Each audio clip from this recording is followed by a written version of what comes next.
Welcome back to the Mountain Morning Show. I am thrilled to be joined by Liz Stephen, an Olympic cross-country athlete. Good morning, Liz. Good morning. Thanks for being here. So I just want to point out for everybody watching, we say an Olympic cross-country athlete, not just one. Yeah, I've been to the last two, Vancouver and Sochi, and I'm shooting for one more in South Korea before I maybe pull my retirement card. Maybe, but that's not definitive yet. So exactly. Potentially a three-time Olympic athlete. It's so exciting to have you here. And the USSA team, I know you guys are gearing up. It's about to be the big time for you. Yeah, we have one more training camp actually here in Park City, so you'll probably see a bunch of weird roller skiers going around town in the next couple weeks. And then we head to Europe for 4 months starting the end of November.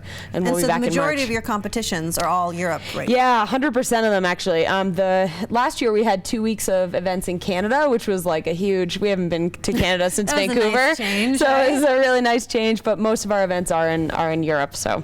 That's fantastic. Yeah. And so training's in full force, and off camera we were talking a little bit about what you guys do recovery-wise and training-wise and all of the work that goes into it. And then it really comes down to those, 4 months that you're competing. But you like to come home and take a little bit of a break, right? You miss Park City sometimes. I do, yeah. And I came back for the first time in, maybe 5 or 6 winters last year for a couple weeks. And I remember thinking, like, after 6 days of being here, that was enough. I would travel across the world to just come home for 6 days, and so this year I'm going to make that happen and come home for 2 weeks right before our World Championships, which will be in Lahti, Finland, and then I'll head back over. And the mental side of sport is a really, really big thing, and I think it's, for me especially, really important to be really happy when I'm racing, and I know that coming home makes me happy, and so even if it doesn't feel like I need to come home, I'm going to come home and really take advantage of just that extra boost that Right. your own bed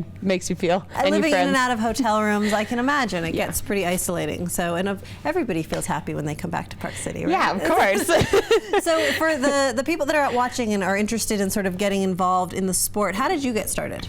Yeah, I actually grew up in Vermont, and I went to a ski academy called Burke Mountain Academy. I know. Okay, a lot of people do. Yeah. And I went there as an alpine skier because I had grown up with my family alpine skiing, and then running was kind of my other passion. And when I got to be 15, I just I'm not super tall or big or anything like that, and so kind of fell more in love with the running side of sports. And somebody offered that I try out cross country skiing, and so the school offered cross country or alpine, and you had to do one or the other to be there. And so I tried out cross country, and I kind of fell in love with it after my first kind of put my skis on edge and went straight into the woods because they just don't turn the same as alpine, but kind of fell in love with it. And in 2006 I made the ski team and moved out here, and I've been here ever since. And now you're a 2-time Olympian. Yeah. So now it's really coming full circle, because you're running a program now, you're an ambassador for a program that really invites specifically young female athletes into the sport called Fast and Female, which I think is just so fantastic. Tell us a little bit about the program.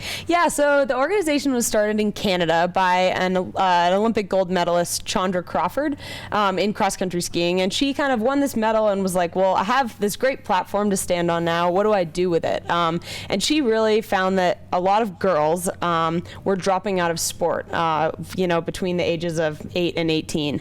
And so she kind of dug into that and wondered why it was happening. And a lot of the girls' reasons were kind of, well, it's not really socially acceptable for girls to still be like running around and playing in the mud, and like just didn't see their friends doing it as much. And it kind of came down to wanting to be doing what their friends were doing, and since their friends were not doing sport anymore, they weren't going to do sport anymore. So once they got to that adolescent age, it became more about fitting into a group rather than really following their own passion. Yeah, and I think that's a main difference between the way females operate and the way males operate, and I think that's why the organization is so important to separate the two genders, just to really have a day where girls can be girls, and we wear pink and we wear glitter, but we're hardcore, You're rock too, in pink. And so I think we embrace the girl part of sport, but also that we're hardcore and we like it, and and we function best when we're happy and we're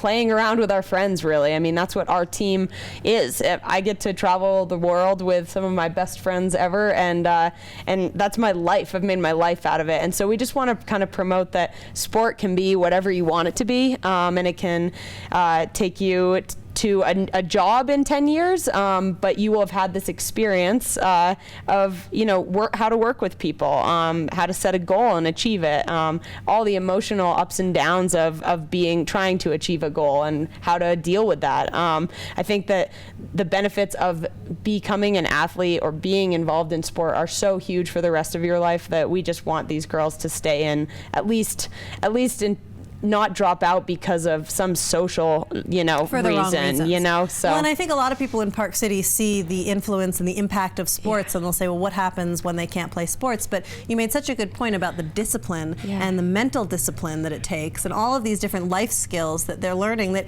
you know, maybe they won't play the sport past the age of 18, but they're learning all of these skills that'll help them transition into a really successful young adult and then into the future. So this Fast and Female event, 8 to 18, strictly girls, which I love because I think it's so empowering to get that many young females together and not have any outside influences or distractions. What can they expect on the day?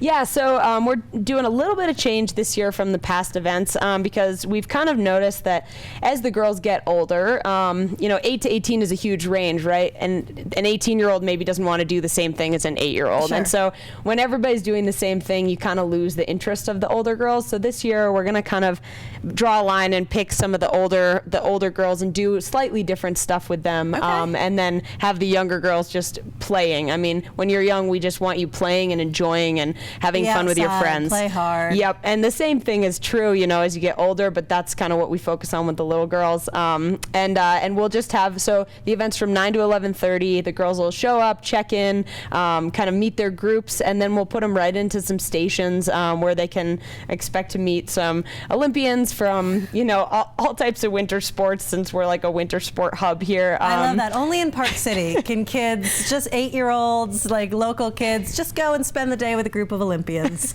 and learn from them. I know. You know, not in a lecture hall, not from a distance. I mean, they get to be hands-on right with you guys. Yeah, and it's really fun, and it's really beneficial for us too, you know, to see the girls just having so much fun and interacting with kids. It's like a month's worth of just joy that ends up with. So it's kind of selfish. We actually like the event almost as much as the girls. I can't think of anything more motivating, right? Like Yeah. to start your season, having all of these girls just look at you with these big eyes, just thinking, this is what I want to do. You know, that's my passion. It's a really cool event. And then, so after that we kind of, you know, have a little inspirational talk. We'll give them a little snack, and then we'll let them come meet us all through some poster signing, and they'll walk away hopefully with a smile on their face. And during the same time, we put on a parent-coach seminar that will be from 9:30 to 11. And this year we have Kikkan Randall, who's one of my teammates, who has won 3 sprint globes. She's a world champion, and she is actually took a baby break last year, and she's coming back to come back to elite sport, and so she's going to talk about that journey a little bit. And so she won 3 globes, one of the top athletes. I love that. She took a baby break. Yeah, I think that's good. She just took a quick break, had a baby, and now she's going to. Doesn't sound like a big deal at all, right? No big deal. And now she's going to be back at the top tier of her sport. Yep, I would love to exactly. hear her speak too. Yeah, I know. I think I might just sneak upstairs and listen to that. But and then we have our one of our nutritionists that works with the ski team, and our chef who's going to come up and talk about kind of some of the more important things that young female athletes should be focusing on, and so that parents can feel like they're doing the right things for their kids, and you know, and not just athletes. I mean, just in general, this is incredibly just empowering for these young women to be a part of. Yeah. And there's still spots. Yes, there are. We have about 40 spots left, and they'll fill fast. So we cap the event at 160, but you know, off the record, since I'm on TV and everything, if you show up at the event, we won't turn you away. You're gonna still let people in, right? Okay. Yeah. Liz, thank you so much for being here. Thanks very much. This sounds like a fantastic event. We want you to come back, tell us all about it, and good luck this upcoming season. Thank you so much. All right. This is the Mountain Morning Show with Liz Stephen, who I'm sure one day we will be saying the 3-time Olympic Liz Stephen. We'll be right back on Park City Television.